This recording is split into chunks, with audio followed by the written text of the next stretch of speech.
Jovem Pan volta a Brasília, mais um chamado, José Maria Trindade. Oi, Zé Maria. É isso, Tiago. 8 horas e 21 minutos aqui no Planalto Central do país. Olha, Tiago, a Polícia Federal aqui dá mais detalhes da operação de hoje. É um prosseguimento da Operação Ápia, que envolve deputados e a Câmara dos Deputados. Um prosseguimento aí de uma investigação que envolveu o ex-senador, deputado estadual, Eduardo Siqueira Campos, do Tocantins. Desta vez, os deputados Carlos Gaguin e Dulce Miranda já foram localizados pela Polícia Federal e estão sendo levados para depoimento. Não é mandado de prisão. Portanto, a Câmara dos Deputados não vai se reunir para decidir sobre as medidas. A investigação é da Polícia Federal e do Ministério Público, com autorização do Supremo Tribunal Federal. Os alvos, considerados sensíveis, têm foro privilegiado e, por isso, foi preciso este acompanhamento do Supremo Tribunal Federal. O esquema envolve o dono de um posto de gasolina, dito do posto como é o nome, que faria a lavagem de dinheiro e a distribuição da propina. Esta operação Ápia foi grande, direcionada para o Tocantins e investiga o desvio de 850 milhões de reais em verbas da União, ou seja, quase 1 bilhão de reais. As verbas repassadas para Tocantins no investimento aí nas rodovias do estado.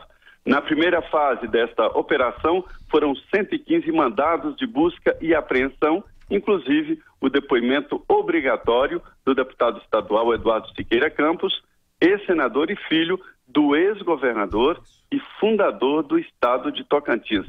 Esta é mais uma operação considerada desdobramento da Operação Lava Jato, porque tem como base a delação premiada homologada pela Justiça Federal e evidentemente, nesta Operação Lava Jato. E aí estão todos os dados. Portanto, mais uma operação da Polícia Federal e Ministério Público, com autorização do Supremo, contra deputados, e a busca e apreensão está sendo realizada na Câmara dos Deputados e em imóveis funcionais, os famosos imóveis funcionais dos deputados. Alvos, os deputados Carlos Gaguin, do PMDB de Tocantins, e a deputada Dulce Miranda, do Podemos. Ela é a esposa do governador de Tocantins, Marcelo Tocantins. É isso, Tiago. Zé Maria, você volta já, professor Vila. Envolvidos com foro privilegiado. O Zé Maria resumiu muito bem e com informações preciosas. Zé Maria é craque e tal, ele pode tocar a bola que recebe ela redonda e tal, né? Porque é duro quando você dá redonda, recebe quadrada. Perfeito tal. Eu acho que vale só uma observação histórica, o Zé já tocou nesse ponto muito bem, que o pai do Eduardo Siqueira Campos, que foi senador do PSDB na época, o pai dele foi que criou, foi constituinte e que criou o estado de Tocantins. Até naquele momento, os mais velhos devem se recordar, uma greve de fome, né? Uma breve greve de fome. Ele precisava de mais, na verdade, para ficar um pouco mais fino, mas fez uma breve greve de fome para criar o estado de Tocantins, que é um absurdo, porque nós com isso veio 3 senadores, mais 8, no mínimo 8 deputados federais, toda a estrutura, né? Ou seja, é aquilo que eu sempre digo, o federalismo no Brasil é um instrumento das oligarquias. Hoje um artigo meu que tem lá no Correio Brasilense, em Brasília, é justamente sobre isso. Ou seja, é como que historicamente no Brasil, ao invés de ser um instrumento igual nos Estados Unidos, do autogoverno das comunidades, aqui o federalismo é um instrumento dos oligarcas. E Tocantins é um belo exemplo, ou seja, você tem uma família que apresou a estrutura do Estado para ela, a família Siqueira Campos e outras famílias que tem lá. Segundo comentário, é bom lembrar que a deputada presa do Podemos, mas o Podemos era uma alternativa nova, antigo PTN, usando como referência a Espanha. Eles não entendem nada. Quem criou o Podemos aqui é uma piada. Primeiro, não conhece a Espanha, como é que surgiu o Podemos na Espanha, que é a de esquerda, né? E aqui é de direita, tal. E voltado à corrupção. E o Podemos, é bom lembrar, que queria filiar Cátia Abreu, que foi expulsa do PMDB, senadora, pelo mesmo estado de Tocantins. Uma terceira observação sobre o estado. Uma vez eu estive em Palmas, eu fui lá fazer uma palestra em Palmas. Palmas é uma cidade planejada, quer ser uma mini Brasília. Foi o único lugar na minha vida que eu falei que foi um silêncio sepulcral. Olha que bonito. Era um cemitério, era mais animado do que o auditório que eu falei. Achei estranho, o silêncio absoluto. Acabou, não teve uma questão, não teve nada.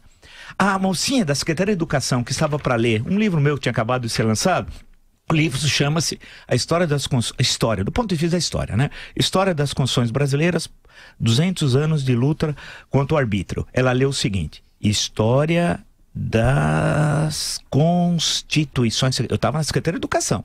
Constituições Brasileiras. 200 anos de luta contra o árbitro. Aí criou-se um silêncio. Aí eu fiz para ela assim, ó, não.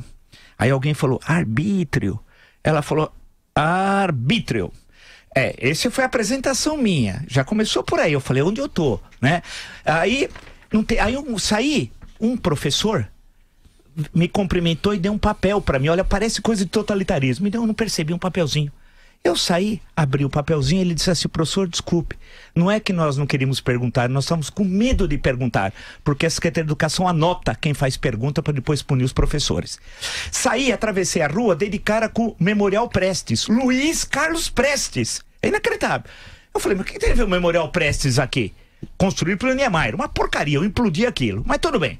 Aí não tinha ninguém, eu fui lá visitar, não tinha ninguém, era uma picaretagem. Eu falei, por quê? Ah, porque a coluna Prestes passou por aqui. Mas a coluna Prestes passou em tudo que é lugar. Era malandragem para roubar, né? Esse é o Brasil. E queria saber que a Polícia Federal me explicasse por fim uma coisa. Por que Via Ápia? Eu sei que a Via Ápia liga Roma a Capo antigamente, né? Originalmente. Por que Via Ápia? Então, por favor, eu acho que a Polícia Federal está fazendo um aprendizado histórico para nós, até de latim também.